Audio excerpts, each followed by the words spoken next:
Orang tidak sementara bertarung untuk mendapatkan jiwa-jiwa yang tadi yang berharga itu. Pertandingan kita, pertarungan kita adalah pertarungan pindah-pindah jemaat. Yang dari gereja sana datang pengaruh jemaat di sini, pindah gereja di sana. Jemaat di sini tersinggung sedikit yang pelayanan di sini, dia pindah ke sana, pindah lagi. Kita tidak sibuk dengan upaya pekabaran Injil, kita sibuk dengan membesarkan organisasi. Mari kita berdoa. Ya Tuhan Allah, kami mohon kepadamu, kuatkanlah dan teguhkanlah iman kami, supaya waktu ini ketika kami belajar firman Tuhan, biarlah ini menjadi waktu yang paling baik bagi kami.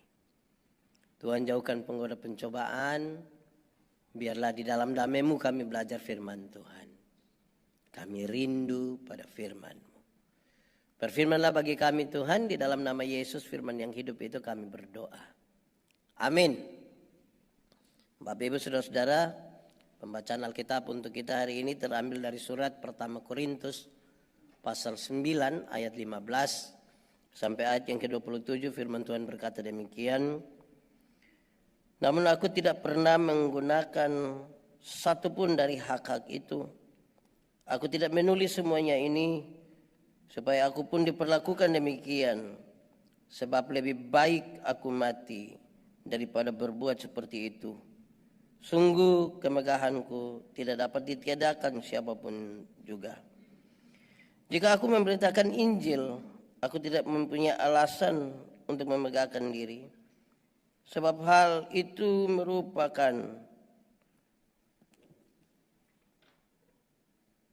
keharusan bagiku. Celakalah aku jika aku tidak memberitakan Injil. Andai kata aku melakukan menurut kehendakku sendiri, memang aku berhak menerima upah. Namun karena aku melakukannya bukan menurut kehendakku sendiri, pemberitaan itu adalah tugas penyelenggaraan yang dipercayakan kepadaku. Jika demikian, apakah upahku? Upahku ialah bahwa aku boleh memberitakan Injil tanpa upah, dan bahwa aku tidak menggunakan hakku sebagai pemberita Injil. Sungguh pun aku berhak terhadap semua orang. Aku menjadikan diriku hamba dari semua orang, supaya aku dapat memenangkan sebanyak mungkin orang. Demikian juga orang Yahudi. Demikianlah bagi orang Yahudi, aku menjadi seperti orang Yahudi, supaya aku memenangkan orang-orang Yahudi. Bagi orang-orang yang hidup di bawah hukum Taurat, aku menjadi seperti orang yang hidup di bawah hukum Taurat. Sekalipun aku sendiri tidak hidup di bawah hukum Taurat, supaya aku dapat memenangkan mereka yang hidup di bawah hukum Taurat. Bagi orang-orang yang tidak hidup di bawah hukum Taurat, aku menjadi seperti orang yang tidak hidup di bawah hukum Taurat, sekalipun aku tidak hidup di luar hukum Allah. Karena aku hidup di bawah hukum Kristus, supaya aku dapat memenangkan mereka yang tidak hidup di bawah hukum Taurat.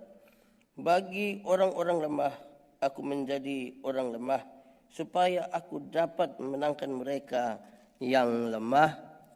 Bagi semua orang, aku telah menjadi segala-galanya, supaya aku sedapat mungkin menyelamatkan sebagian dari mereka. Semuanya ini aku lakukan karena Injil, supaya aku mendapat bagian di dalamnya. Tidak tahukah kamu bahwa dalam gelanggang pertandingan semua peserta turut berlari, tetapi hanya satu orang saja yang mendapat hadiah? Karena itu larilah sedemikian rupa sehingga kamu memperolehnya. Tiap-tiap orang yang turut mengambil bagian dalam pertandingan menguasai dirinya dalam segala hal. Mereka berbuat demikian untuk memperoleh mahkota yang fana, tetapi kita untuk memperoleh mahkota yang abadi. Sebab itu aku tidak berlari tanpa tujuan, dan aku bukan petinju yang memukul angin, namun aku melatih tubuhku dan menguasainya, supaya sesudah memerintahkan Injil kepada orang lain, jangan aku sendiri ditolak. Demikian firman Tuhan. Berbahagialah setiap orang yang membaca, merenungkan, dan memeliharanya dalam kehidupan sehari-hari. Haleluya.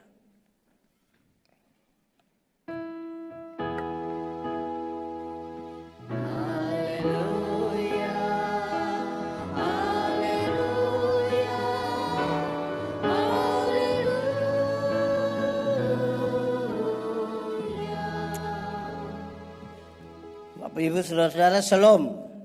Sekali lagi Shalom. Tema kita hari ini adalah memberitakan Injil yang mengubah kehidupan. Memberitakan Injil yang mengubah kehidupan. Diharapkan setelah mendengarkan pemberitaan firman hari ini, kita menjadi pemberita Injil, mengubah kehidupan, mengubah kita, juga mengubah orang yang mendapatkan pemberitaan Injil dari kita.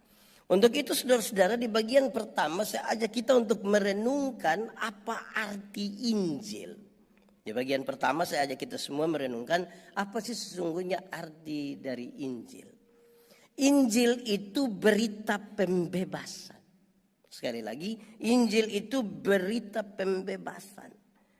Supaya orang-orang yang mendengar berita Injil itu mereka bergairah lagi untuk mensiasati hidup ini selanjutnya, bahkan setelah mati pun mereka memperoleh hidup yang kekal. Jadi Injil itu pembebasan. Kenapa saya mulai dari ini saudara-saudara? Ada banyak orang, ada beberapa gereja suka kasih takut orang.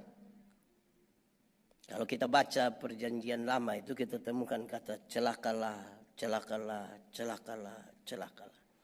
Tapi waktu dengar berita bahwa Yesus lahir, Yesus mulai melayani, Yesus mati, Yesus dikuburkan, bangkit, naik ke sorga, Roh Kudus dicurahkan, kita tidak temukan celakalah, kita temukan jangan takut, jangan takut, jangan takut. Tadi beberapa orang yang saya bilang, beberapa gereja suka pergi ke kampung-kampung. Apalagi kalau pas Paskah itu mereka suka putar film neraka. Orang nonton film neraka terus mereka ketakutan, mereka pendeta. Neraka, saya tidak pusing dengan neraka. Ya minimal pendeta mesti tahu. Saya tidak tahu juga tidak apa-apa. Karena kalau saya harus masuk surga, bukan karena ketakutan hukuman di neraka. Saya masuk surga karena Tuhan Yesus mati bagi saya. Begitu. Bukan bikin takut. Yang biasa bikin takut orang itu. Itu setan itu. Saudara-saudara, saya melayani di rumah sakit. Kalau pergi ketemu nenek-nenek, oma-oma yang sudah sakit berat, saya bilang, oma kita berdoa ya. Iya pendeta. Tapi saya doa habis mungkin oma sudah mati. Tapi nanti oma mati masuk sorga. Kita jelaskan sedikit. Terus dia bilang, pendeta mati sekarang, mati besok sama saja. Tuhan yang memberi, Tuhan yang mengambil. Terpujilah nama Tuhan. Bahkan di lorong-lorong kematian pun, dalam lembah kekelaman, orang masih punya harapan hidup. Supaya kalau ada anak muda satu datang bilang ke saya, pendeta Yandi, yuk, saya rasa saya ini manusia paling berdosa. Saya bilang, Adi, jangan takut. Pendeta juga orang berdosa. Tapi kasih Tuhan itu lebih besar dari kita dua punya dosa. Itu pembebasan.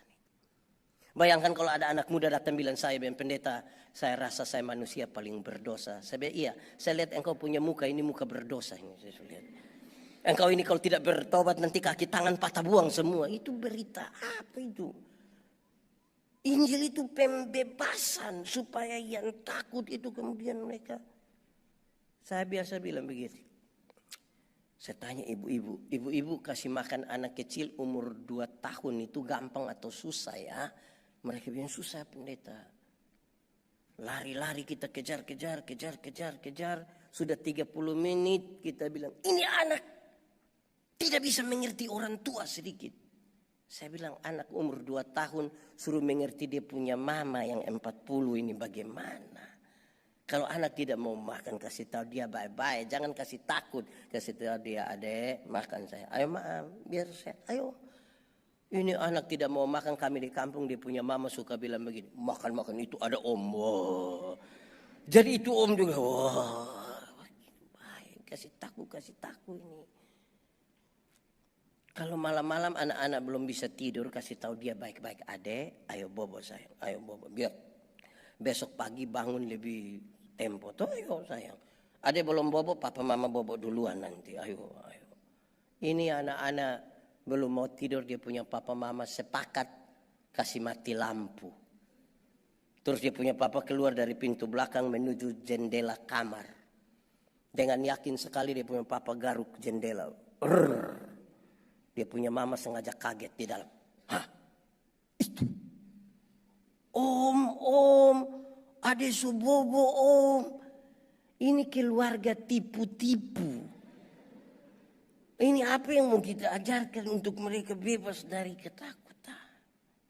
Injil itu pembebasan. Sekali lagi supaya orang dibebaskan dari rasa takut, rasa bersalah, semua rasa yang mengekang dia untuk dia bisa hidup dan mensiasati hidup ini dengan baik. Pendeta, lalu Injil yang seperti apa? Ada 2, berita pembebasan itu ada 2. Yang pertama, pembebasan dari hukuman atas dosa-dosa manusia. Mati masuk surga. Itu harus disampaikan ke seluruh dunia bahwa saudara percaya pada Yesus dan saudara mati masuk surga. Itu harus diberitakan. Harus. Kalau sebentar saudara pulang, pendeta kasih uang 1 orang 100.000. Saya yakin saudara senang. Mungkin saudara cerita orang di luar yang kau rugi tadi tidak ke gereja. Itu pendeta yang kepala botak kasih kita uang. Kan saudara bisa cerita begitu. Pertanyaannya, Tuhan Yesus mati bagi kita itu harganya di bawah 100.000 atau di atas 100.000? Lebih murah atau lebih mahal? Lebih mahal. Pertanyaannya, kalau memang lebih mahal dari 100.000, sudah cerita orang. Sudah cerita orang. Kita tidak cerita. Dapat kiriman pulsa 20.000 saja kasih tahu seluruh dunia. Media sosial, dunia nyata, dunia maya dia tulis terima kasih. Pulsa sudah masuk. Besok lagi ya. Pulsa 20.000 cerita seluruh dunia. Yesus mati bagi kita, tidak berani kita cerita kepada orang. Mesti cerita. Kenapa saudara-saudara? Karena memang hal itu serius betul-betul itu. Tuhan mati bagi, mesti cerita. Saudara-saudara, yang kedua, Injil itu berita pembebasan supaya mereka yang hidup di dunia ini aman. Nikmati ini hidup yang benar begitu. Saya biasa tanya orang bilang, surga lebih baik atau dunia lebih baik? Boleh jawab. Surga lebih baik atau dunia lebih baik? Surga. Yakin? Berarti surga lebih baik dari dunia. Amin. Kalau begitu siapa mau pergi sekarang? Kan surga lebih baik dari dunia. Ada yang mau pergi sekarang? Ya, saudara belum mau pergi. Kau lebih suka hidup di tempat yang kurang baik. Pendeta, belum waktu Tuhan. Apalagi anak-anak masih kecil lagi. Oke, kita belum pergi ke surga karena belum waktu Tuhan. Tapi tanda-tanda kerajaan surga sudah harus kita alami di dunia di mana kita ada. Di rumah di mana kita tinggal. Di gereja di mana kita beribadah bersama-sama. Tuhan Yesus mengajar berdoa, jadilah kehendak-Mu. Di mana? Di bumi. Seperti di surga. Surga yang sudah baik itu tidak usah urus surga lagi. Tapi tanda-tanda kerajaan surga mesti dialami di sini. Di dunia. Di tempat di mana kita tinggal tadi. Kami besar dari satu lagu dulu. Biar ku miskin ilmu, uang tidak punya, tapi tapi ku punya Yesus senang selamanya. Saya tanya orang, yakin kalau miskin senang? Ada yang yakin kalau miskin senang? Tuhan kita itu kaya. Kalau dia punya anak-anak miskin kemungkinan besar karena malas. Dunia harus disampaikan bahwa kamu butuh pembebasan. Tuhan kita kaya itu. Dia punya anak mesti kaya. Dan seterusnya dan seterusnya. Jadi dua ini. Keselamatan jiwa. Tapi dunia mesti bebas dari kebodohan. Keterbelakangan. Dunia mesti bebas dari penindasan. Segala hal yang tidak aman itu harus disampaikan dan diatur begitu rupa supaya dunia tempat kita tinggal, kan kita belum pergi ke surga toh, kita bisa hidup baik-baik di dunia. Nah, lalu kita membaca bagian pembacaan ini. Bagian pembacaan ini menarik karena Paulus kemudian dari refleksi pengalaman pelayanannya, pengalaman perjumpaannya dengan Yesus, dia ingin menyampaikan sesuatu yang menarik kepada kita. Yang pertama dia ingin sampaikan bahwa pekabaran Injil, menyampaikan kabar baik, berita pembebasan itu sebuah hak istimewa. Sebuah hak istimewa yang Tuhan kasih buat dia. Karena ini hak istimewa, dia harus melakukannya dengan baik. Dia tidak layak sesungguhnya, tapi diberikan hak ini. Bagian pertama ini baik untuk refleksi kita saudara, karena masih banyak orang pekabaran Injil itu dilihat sebagai kewajiban. Jadi kalau dijalankan itu dijalankan asal-asal sajalah. Atau untuk beberapa orang memang orang tidak peduli dengan pekabaran Injil. Beberapa orang merasa pekabaran Injil itu kan tugas pendeta, tugas penatua, diaken, guru-guru sekolah minggu. Kami jemaat ini biar kami ikut gereja saja, hari Minggu kami datang pulang. Nanti kalau dukungan dana kasih tahu kami dukung-dukung. Jangan. Tugas pekabaran itu hak bagi semua orang. Kenapa saudara-saudara? Karena pada satu waktu Tuhan Yesus kasih tinggal euforia, ribuan orang yang baru Tuhan Yesus kasih makan secara gratis. Mereka cerita-cerita tentang mujizat yang luar biasa. Itu Tuhan kasih tinggal dorang. Tuhan pergi ke Gerasa. Di Gerasa Tuhan bertemu dengan satu orang yang kerasukan legion. Legion berarti ini orang dia kerasukan roh jahat, kira-kira 6.000 roh jahat. Bayangkan kita pun teman pelayanan yang hanya satu roh jahat dia punya otak, kita pusing. Apalagi kalau 6.000 roh jahat. Ini orang terlalu jahat. Jahat bagi orang lain, bahkan jahat bagi dirinya sendiri. Untuk beberapa orang manusia jahat begini lebih baik mati daripada dia hidup. Tapi Tuhan Yesus tidak. Dia pergi berjumpa dengan orang itu. Waktu dia turun dari perahu, mereka bilang begini, roh-roh jahat itu bilang begini, Yesus anak Allah yang hidup, apa urusanmu dengan kami?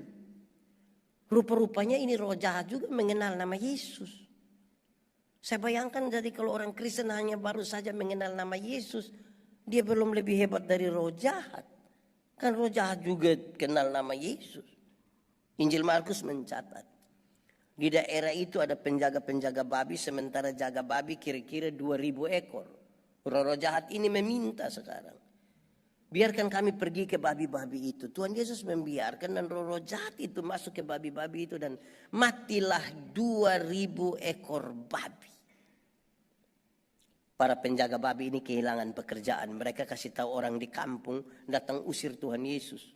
Apakah memang Tuhan Yesus tega membuat orang kehilangan pekerjaan? Jawabannya tidak. Bahkan tidak sama sekali.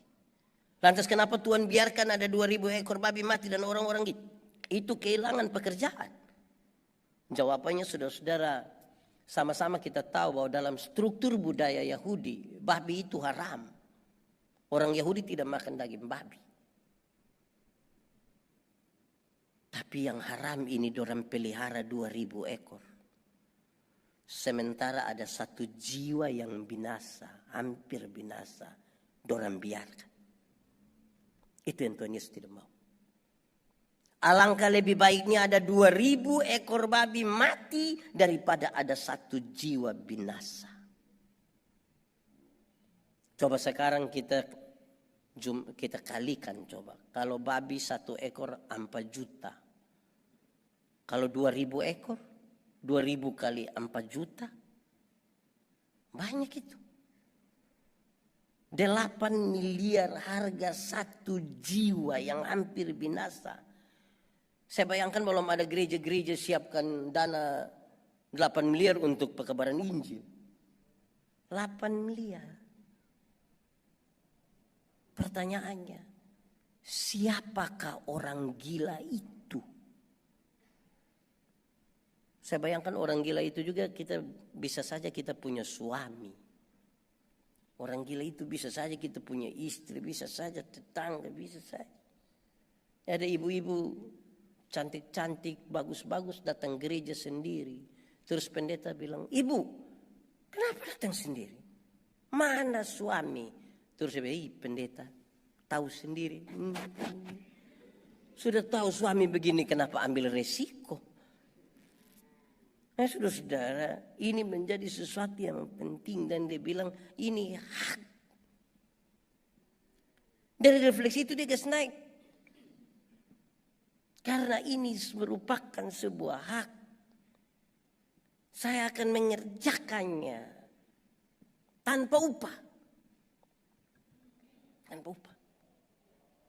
Saudara-saudara, serius sekali. Kenapa? Karena Paulus sadar, dia tahu betul. Hamba-hamba Tuhan, rasul-rasul, bahkan dia sendiri, apalagi waktu dia di penjara, dia dikasih makan oleh jemaat-jemaat. Tapi dia kasih tahu bahwa bukan karena itu. Dia memberitakan Injil bukan untuk cari makan. Dia tidak mau bikin proyek di situ supaya dia dapat makan minum, dapat dana dari mana-mana, tidak. Tapi kan ini yang harus dia sampaikan. Sebagai bagian perjumpaan dia dengan Tuhan. Dia diselamatkan. Itu tidak cukup bagi dia. Dan dia bilang tidak bisa ada 1 orang pun bisa menahan. Dia harus melakukan itu dengan rendah hati. Dia tidak boleh bermegah untuk itu. Walaupun dia sadar bahwa kalau sampai dia dikasih makan, kalau sampai dia dikasih uang, itu hak. Tapi dia tidak mau pergunakan itu.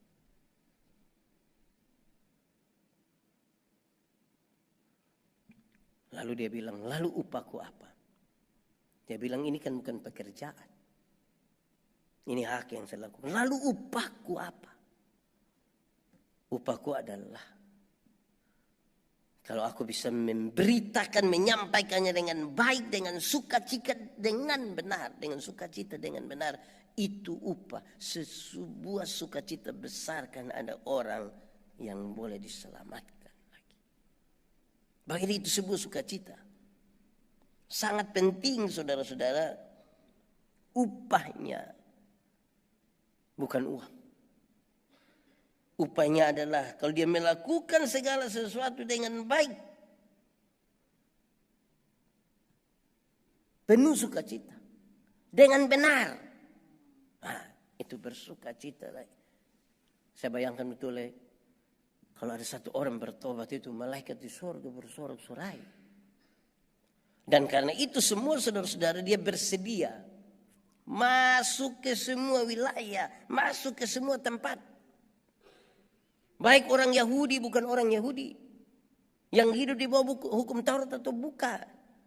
Mereka yang punya kelas sosial tinggi atau yang bukan. Tetap dia mau pergi ke situ. Dia tidak mau membatasi dirinya hanya pada wilayah tertentu atau pada orang tertentu. Saya kira ini penting saudara-saudara sebagai bagian refleksi gereja-gereja para hamba-hamba Tuhan pada hari ini. Kadang-kadang sebagai pendeta ini saya juga pilih-pilih jemaat ini. Kalau jemaat yang kaya itu kita pergi rendah hati sekali. Kita bilang, Papa kita doa. Doa untuk keluarga kok, istri, suami, usaha. Lama-lama itu Bapak tidak omong, kita yang omong kembali kasih dia. Tapi kalau pergi di orang susah, kita biar tutup mata, kita berdoa. Kalau mati mungkin itu jalan-jalan Tuhan sudah itu. Kasihan dia itu. Jadi tidak boleh ada yang membatasi. Nah, saudara-saudara, lalu kaitan dengan tema ini, apa yang harus kita bawa pulang? Apa yang harus kita bawa pulang supaya memberitakan Injil yang buat kita dapat mengubah kehidupan. Di awal saya ingin sampaikan kepada kita bahwa dua hal awalnya. Tidak ada manusia bisa bikin tobat manusia. Tidak ada. Yang bisa bikin tobat seseorang itu Tuhan. Tugas kita adalah menyampaikan dengan benar, menyampaikan dengan baik. Supaya pendeta Yandi jangan bilang, saya berkhotbah di kota ini dan 20 orang menyerahkan diri. Kita bukan siapa-siapa. Bukan kita. Tapi kita harus menyampaikan dengan baik, dengan benar. Atau yang kedua, saudara-saudara, kalau kita lihat tadi Paulus menggambarkan bahwa ini hak, dia kerja bukan untuk upah. Terus dia harus melakukan di semua tempat. Kebahagiaannya itu adalah sukacita, upahnya itu sukacita, kan dia menyampaikan dengan benar. Dalam bahasa yang paling ringan saya ingin sampaikan bahwa Paulus ingin mengatakan Tuhan pakai dia, Tuhan pakai dia. Bukan dia pakai Tuhan. Karena banyak juga orang yang pakai kembali Tuhan, bukan Tuhan pakai dia. Saudara-saudara, kalau kita menyanyi, ada satu lagu itu pendeta yang menyanyi dengan jemaat yang menyanyi agak beda-beda sedikit. Kerja buat Tuhan terlalu manis. Kalau pendeta yang lanjutkan dia akan bilang, biar pikul salib terlalu manis. Kalau jemaat bukan biar pikul salib, biar tanpa gaji Pas ada pendeta begitu dia kasih kuat, biar tanpa gaji. Baru lihat-lihat lagi di kita lagi. Aduh. Nah, yang kita mau bawa pulang untuk pelayanan ini apa? Satu, hidup itu sebuah pertandingan. Pertandingan itu ada pertarungan di situ. Apalagi zaman makin berubah. Perubahan hari ini kita belum siap, perubahan berikutnya sudah datang. Kalau kita tidak bertarung pasti kalah. Pasti kalah. Paulus menggambarkan bahwa bertarunglah begitu rupa. Karena ini persaingan serius. Yang menarik saudara-saudara dalam konteks kita di Indonesia sekarang, apalagi di kota-kota. Orang tidak sementara bertarung untuk mendapatkan jiwa-jiwa yang tadi yang berharga itu. Pertandingan kita, pertarungan kita adalah pertarungan pindah-pindah jemaat. Yang dari gereja sana datang pengaruh jemaat di sini, pindah gereja di sana. Jemaat di sini tersinggung sedikit dengan pelayanan di sini, dia pindah ke sana. Pindah lagi. Kita tidak sibuk dengan upaya pekabaran Injil, kita sibuk dengan membesarkan organisasi. Pertengkaran di antara denominasi itu sangat kuat, sudah tidak lagi di bawah salib Kristus yang menyelamatkan, membebaskan, tapi sudah pada doktrin-doktrin. Saya tidak ingin mengatakan bahwa tentang doktrin tidak penting, bukan. Tapi kita habis waktu pada pertengkaran sementara jiwa-jiwa itu kita biarkan mereka binasa. Seolah-olah sebuah gereja yang hebat itu kalau jemaatnya sampai ribuan. Hasil pindah-pindah tadi itu. Dengan persembahan-persembahan yang banyak sekali, fasilitas-fasilitas pelayanan yang memadai. Pertandingan tidak ada di situ.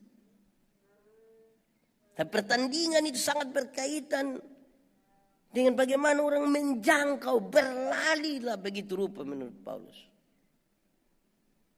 Supaya kamu dapat mahkota itu. Kalau pelari biasa mendapat mahkota yang fana, kita mendapat mahkota yang... Saya ingat ada lagu-lagu rohani yang tua dulu bilang, engkau cari intankah untuk mahkota Yesus. Intan itu yang mana? Jiwa-jiwa yang tersesat itu yang kita mau bawa datang pada Tuhan. Kedua, dalam kaitan dengan itu, saudara-saudara, kata kunci supaya bisa bertahan dengan baik adalah disiplin. Disiplin. Yang mengingatkan kita pada tindakan terus-menerus dalam kepatuhan.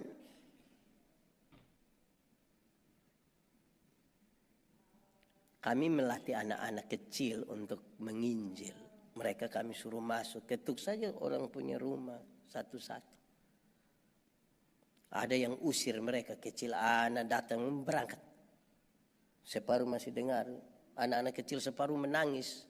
Mereka tidak mau lagi, tapi separuh merasa bahwa ya ada tantangan untuk kita berlatih lagi bagaimana memulai sebuah pekabaran Injil.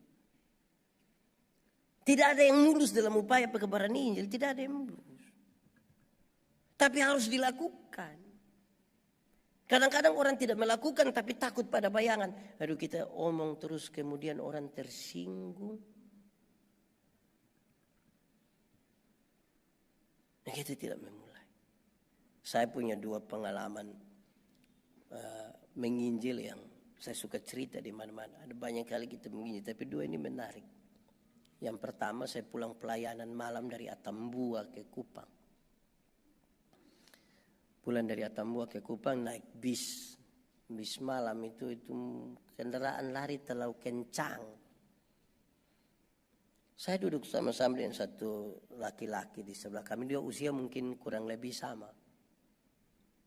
Terus saya lihat dia juga tidak bisa tidur kan, dia takut-takut begitu. Saya bilang begini, Bu itu panggilan untuk semacam kakak laki-laki lah. Kita panggil, Bu, kira-kira kalau ini otot tak balik dan kita mati, Bu yakin masuk surga kok tidak? Dia bilang sembarang saja. Dia marah saya. Nah, saya tahu bahwa dia bermasalah juga. Saya bilang, Bu, saya juga dulu begitu. Takut. Mati masuk surga kok tidak? Tapi waktu kita tahu Tuhan Yesus lahir untuk kita, mati untuk kita, bangkit untuk kita, naik ke surga untuk kita. Sekarang saya yakin mati dimanapun, kapanpun, dengan cara apapun, saya yakin pasti masuk surga. Bagaimana engkau bisa yakin begini? Kita manusia ini berdosa semua. Di hadapan manusia kita bisa tahan, kelihatan kita baik sekali. Tapi pikiran, perasaan penuh dengan dosa. Banyak orang Kristen hidup dalam pencitraan sekali, kelihatan baik. Terus bayangkan kalau setiap dosa hukumannya maut. Tapi bersyukur Tuhan Yesus mati bagi kita. Dia bilang, kakak bisa berdoa buat saya. Saya doakan dia. Kira-kira begitu. Satu saat saya pulang pelayanan dari Kaeneno, satu wilayah di Amanuban Timur. Saudara jangan cari di Google, susah dapat juga. Saya pulang menuju ke Soe, kira-kira 6:30 malam.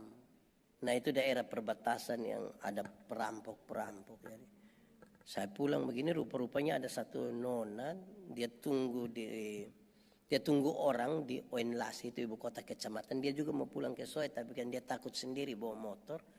Dia tunggu orang. Terus dia dengar ada bunyi motor menuju dia, dan itu saya. Pas sampai di punya depan begitu, dia lompat ke tengah jalan, terus dia gape begini. Kak, saya dalam hati, Kak, ini siang makanya dia bilang, ini malam makanya dia bilang, Kak.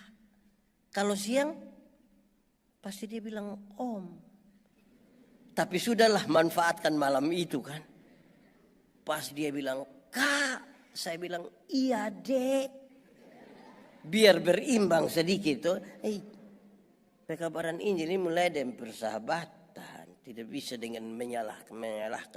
Bersahabat dulu. Dia bilang, kakak mau ke Soe? Iya. Boleh kita sama-sama Saya bilang, kenapa tidak?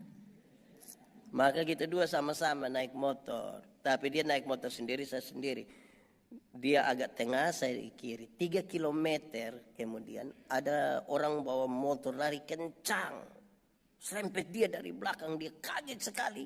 Ini orang sudah lari jauh sampai sana. Saya tahu bahwa dia marah. Saya bilang dia, non, kira-kira itu orang kalau celaka mati masuk surga kok tidak? Dia bilang macam begitu, itu tidak masuk, yang itu tidak masuk. Terus saya bilang begini, tapi kalau nona yang celaka kok mati masuk surga kok tidak? Dia bilang, tidak tahu ini. Bayangkan kita klaim semua orang tidak masuk, tapi kita sendiri tidak punya keyakinan iman masuk ini. Saya bilang, non, kakak juga dulu begitu. Kakak takut. Mati mau kemana? Tapi waktu kakak tahu Tuhan Yesus lahir buat kakak, mati untuk kakak, bangkit naik ke surga untuk kakak. Sekarang kakak yakin, mati dimanapun, kapanpun, dengan cara apapun, yakin pasti masuk surga. Tapi kakak bisa yakin bagaimana? Kita orang berdosa, upah dosa itu apa? Maut.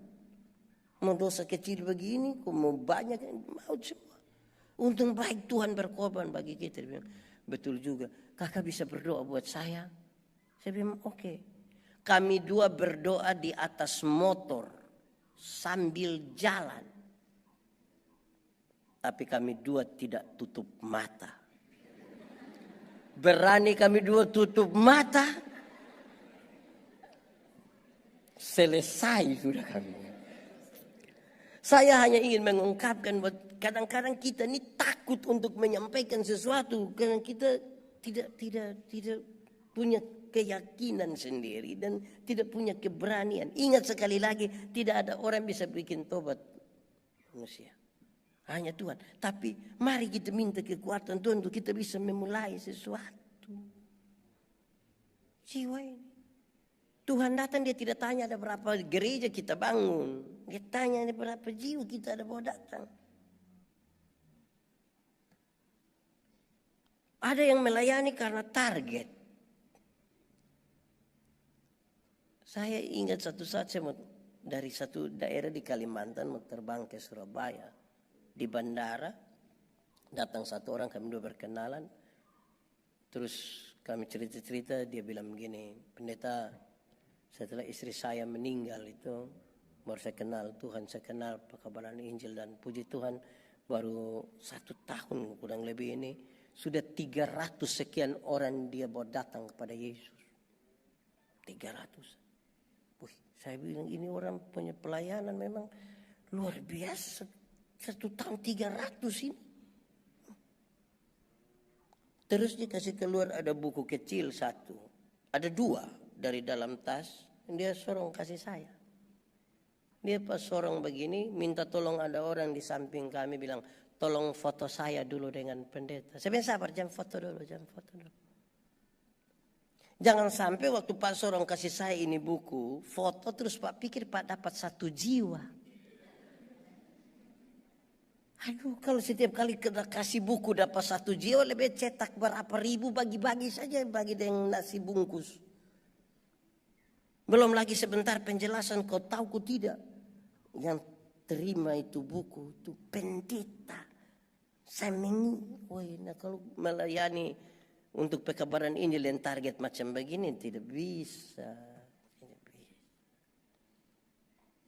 Berdoa baik-baik, Tuhan yang buka jalan, Tuhan kasih kesempatan, Tuhan kasih kekuatan. Karena tidak ada manusia bisa bikin tobat manusia. Tidak ada. Karena tidak ada itu, maka kita mesti betul-betul melakukan sesuatu karena dan di dalam nama Tuhan Yesus. Itu kedua. Ketiga, memahami tujuan. Tujuan kita ini apa ini? Melayani untuk apa? Pekabaran Injil ini untuk apa?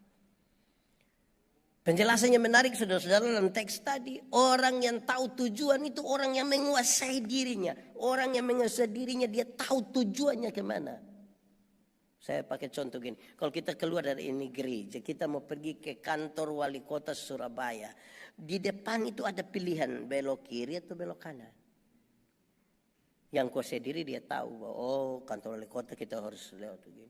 Di tengah jalan ada pilihan mau putar begini kok lurus belok kiri, yang mau ke kantor wali kota dia tahu bagaimana menguasai. Ada teman-teman panggil dia bilang tidak, kantor wali kota tujuannya. Kalau orang tahu tujuannya itu memang betul-betul difokus di situ. Contoh ya, ini saya dan Pak Sinto ini kami dua mau perang lawan orang. Musuh bawa senjata, kami dua juga bawa senjata. Kami merayap dari satu bangku ke bangku yang lain, musuh juga merayap dari sana datang. Tiba-tiba saya injak Pak Sinto punya sepatu.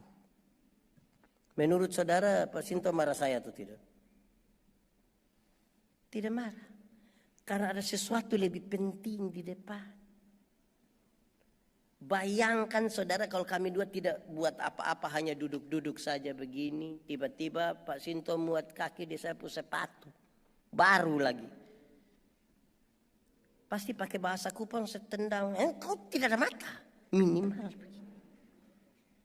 Orang yang tahu tujuannya tidak ada waktu untuk bertengkar. Tidak ada waktu untuk berkelahi. Kan dia tahu dia pun tujuan tuh. Keempat, menegaskan itu saudara-saudara.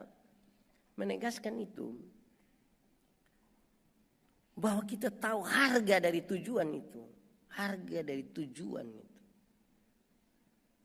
Mahal sekali tuh. Tuhan itu mau mati bagi kita. Tuhan, saya bayangkan itu. Terlalu mahal. Terlalu berat. Terlalu luar biasa. Kita terlalu berharga di hadapan. Perkabaran Injil menjadi sesuatu yang penting bagi panggilan kita bergereja. Harganya memang mahal sekali. Sekali lagi tidak mulus. Ada satu waktu Paulus dapat laporan dari teman-teman jemaat di Korintus. Ini Paulus, jemaat sudah mau pecah. Pecah karena apa? Karena dua alasan. Pertama, jemaat lagi sibuk membanding-bandingkan pelayan. Jemaat separuh bilang pelayan yang baik itu harus seperti Paulus. Satu kali berkhotbah itu 2.000, 3.000 orang bertobat. Separuh yang tidak. Pelayan yang hebat itu mesti seperti Apolos. Mau khotbah 5-6 jam kami tidak mengantuk. Ini Paulus dan Apolos tidak tahu. Tapi jemaat lagi mengelompokkan diri sebagai pengikut-pengikut. Nah itu memecahkan jemaat. Ini potensi konfliknya tinggi. Ada banyak jemaat ini yang hanya hidup banding-banding pendeta ini. Saya tidak tahu di sini, tapi di beberapa tempat, saudara, kalau pendetanya ada 2-3, dia lihat di warta jemaat dulu, warta mimbar itu. Kalau pendeta ini yang pimpin, tiga ini setan itu, kita tidak bisa pergi. Lebih baik dia pindah. Apalagi pilihan bergereja di Surabaya begini banyak ini. Apalagi kalau separuh pakai makan lagi. Enak sudah gitu. Itu pertama. Kedua, jemaat hampir pecah karena jemaat tidak sibuk melayani. Dorang sibuk membanding-bandingkan karunia-karunia. Paulus menggambarkan karunia itu ada dua kelompok. Karunia motivasi dan karunia manifestasi. Karunia motivasi itu seperti berkhotbah, menyanyi, mengajar, mendampingi orang. Karunia manifestasi itu seperti menyembuhkan orang, bicara dalam bahasa roh, menerjemahkan bahasa roh. Ini dipakai untuk pembangunan jemaat. Tapi mereka tidak pakai untuk pembangunan jemaat. Mereka banding-banding siapa punya karunia yang lebih besar. Paulus bilang kamu seperti anak-anak saja. Ini baru minum susu. Tidak bisa dikasih makanan keras. Kalau tiap hari hanya membanding-banding begini. Di pasal 12 pertama Korintus Paulus kasih tahu. Aku akan memberitahukan kepada kamu karunia yang paling utama. Di pasal 13 Paulus sampaikan. Dan karunia yang paling utama itu adalah kasih. Dia sampaikan ayat 1 sampai ayat 4. Sekalipun. Sekalipun engkau tahu seluruh bahasa di dunia, bahkan bahasa malaikat sekalipun engkau tahu, tapi kalau kasih tidak ada padamu, engkau seperti gong. Sekalipun engkau pintar sekali, tahu seluruh ilmu pengetahuan dan rahasia-rahasia, bahkan engkau punya iman yang sempurna dapat memindahkan gunung ke laut, tapi kalau kasih tidak ada, engkau tidak ada gunanya. Sekalipun engkau memberi semua yang ada padamu, bahkan tubuhmu pun engkau beri untuk dibakar, tapi kalau kasih tidak ada, engkau tidak ada faedahnya. Saya membayangkan saudara-saudara, ternyata mungkin ini ya, mungkin di antara gereja-gereja kita tidak ada kasih, kita sibuk bertengkar, saling menjatuhkan. Iblis itu tahu kalau kita bersatu, iblis kalah. Jadi dia buat kita untuk bertengkar, berkelahi. Dan kelima, di bagian terakhir, saudara, yang perlu kita bawa pulang hari ini, bahwa Injil dan pekabar Injil itu satu paket. Yang menyampaikan Injil dan Injil itu satu paket. Jangan dia pisah sendiri. Saya biasa kasih contoh, ada orang yang kelihatan rohani sekali. Pagi-pagi dia suruh putar lagu rohani, tapi dia tidak ikut menyanyi. Akhirnya tap masuk surga, dia masuk neraka. Mestinya yang putar itu juga ada di dalam, menjadi bagian dari itu. Kalau saudara dan saya dikenal dunia sebagai milik Kristus, maka Tuhan Yesus mesti kelihatan di dalam hidup kita. Supaya ketika orang melihat Kristus yang di dalam kita, dia memuliakan Tuhan Allah. Onesimus, budak yang bekerja di perkebunan milik Filemon. Dia tidak tahan kerja, bangun lari. Kena tangkap, masuk penjara. Paulus injili dia, terima Yesus. Setelah terima Yesus, habis masa hukuman, Paulus bilang, kau pulang ke Filemon. Dia bilang, saya tidak pulang Bapak. Kenapa? Oh pulang kita kena pukul mati. Tunggu saya tulis surat. Paulus menulis, ingat Filemon, yang pulang ini bukan budak. Yang pulang ini orang merdeka. Yang pulang ini saudara kita yang kekasih. Filemon menyambutnya seperti menyambut seorang sahabat. Dorang dua makan sama-sama. Orang-orang heran lihat bagaimana Tuhan menyambut budak seperti menyambut sahabat. Dorang bilang, Tuhan kami mengajarkan kami hal itu. Akhirnya orang-orang yang tidak mengenal Tuhan mau cari tahu Tuhan macam mana yang mengajarkan orang seperti itu. Jadi sikap kita tuh kemudian menjadi sesuatu yang hidup. Surat yang terbuka untuk orang tahu ada Kristus di situ. Tuhan memberkati kita. Mari kita tunduk kepala di hadapan Tuhan. Kita angkat hati kita pada Tuhan. Firman Tuhan berkata, kalau kamu dengar suaranya jangan keraskan hatimu. Minta Roh Kudus lembutkan setiap hati yang keras. Katakan satu kalimat kepada Tuhan. Kalau ada yang mau mengambil komitmen, silakan. Ya Tuhan Allah, terima kasih untuk firman-Mu. Kami renungkan dalam keterbatasan kami, tapi kami percaya kalau Tuhan di dalam kami dan kami dalam Tuhan, benih-benih firman-Mu bertumbuh dan berbuah dalam hidup kami. Biar firman-Mu jadi pelita bagi kaki kami dan terang bagi jalan kami. Biarlah kami mau untuk menjadi pekabar Injil yang benar, yang penuh sukacita dan memuliakan Tuhan. Amin.